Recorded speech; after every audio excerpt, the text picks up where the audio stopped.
Buddha. King Shuddhodana ruled the kingdom of Kapilavastu, located in the foothills of the Himalayan mountains. One night, his wife, Queen Mahamaya, dreamt of a white elephant with 6 tusks holding a lotus entering her body. When she woke up, she told the king about her dream. The king consulted the wise men of his kingdom and narrated to them the queen's dream. The wise men interpreted the dream to mean that their child would either be a great king or would renounce the world to become a holy man. According to the custom, the queen departed for the capital of her father's kingdom to deliver the baby. She left in a decorated palanquin with a long procession of soldiers and retainers. On the way, they passed the beautiful Lumbini Park with sal trees and scented flowers and busy birds and bees that fascinated the queen. The queen ordered the palanquin bearers to stop for a while. As she rested underneath one of the sal trees, she began experiencing pain and gave birth to a baby boy. The baby was born on a full moon day in the year 623 BCE. King Shuddhodana named his son Siddhartha, which means every wish fulfilled.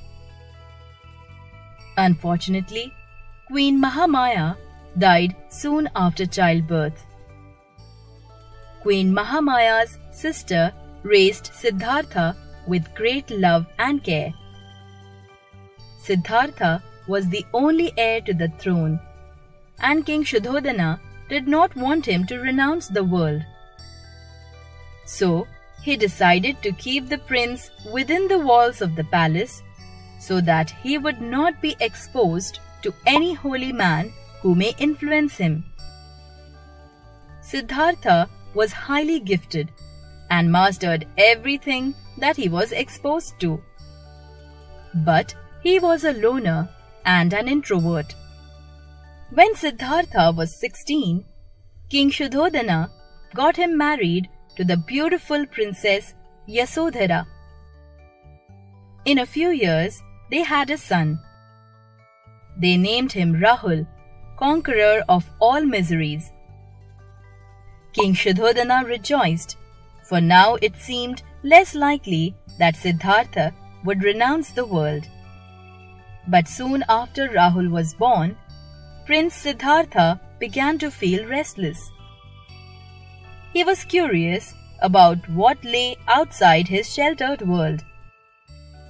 So, one day, he stepped outside the palace gates. Out in the city, for the first time in his life, the prince saw human suffering. An old man, a sick man, and a dead man. Siddhartha asked his friend, the charioteer, "Does everyone become sick and old and die?" The charioteer replied, "Yes, master. This is the law of nature." Siddhartha felt very depressed. On their way back, Siddhartha spotted a monk wearing a saffron robe, meditating under a tree. The monk seemed completely at peace. Siddhartha went to the monk and asked him, "Who are you?" The monk raised his hands in the air and replied, "I am a seeker of the truth of life over death, and to find it, I have given up everything on this earth." Siddhartha returned to the palace and continued living his life as usual. But he could not forget the sights he had seen, and he was deeply influenced by the monk's words. One day, he decided to leave his luxurious life and family and follow the monk's footsteps. At night, he silently crept out of the palace, leaving behind his wife and son. He rode with his charioteer for a long time. Then, far away from his kingdom, Siddhartha got off the chariot and told the charioteer, "Now I begin my quest for the truth. Tell my father that I will either return someday as the conqueror of sickness, old age and death, or I will fail and die." He exchanged his princely clothes with rags. He cut off his hair and gave up eating in order to attain his quest for enlightenment. Once, while meditating under a large Bodhi banyan tree, Siddhartha opened his eyes with the rising sun and saw the whole cycle of life.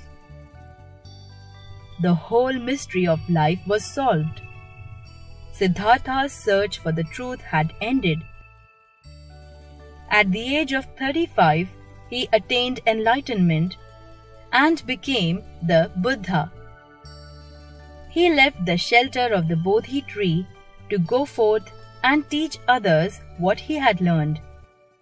It is said that during his travels, Buddha met a young woman with her dead child.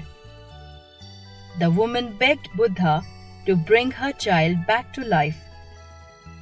Buddha looked at her with great compassion and said, "To heal your child, I need a mustard seed from a home where death has never occurred." The woman went to every house in the village, but there was no home where death had not occurred. Then she understood the law of nature. Death is universal. She returned to Buddha to learn the path that leads to eternal peace. Buddha traveled far and wide, sharing his knowledge of enlightenment. He also taught the art of meditation to purify one's body, speech, and mind. Soon, Buddha's teachings spread throughout the land, and he had many followers.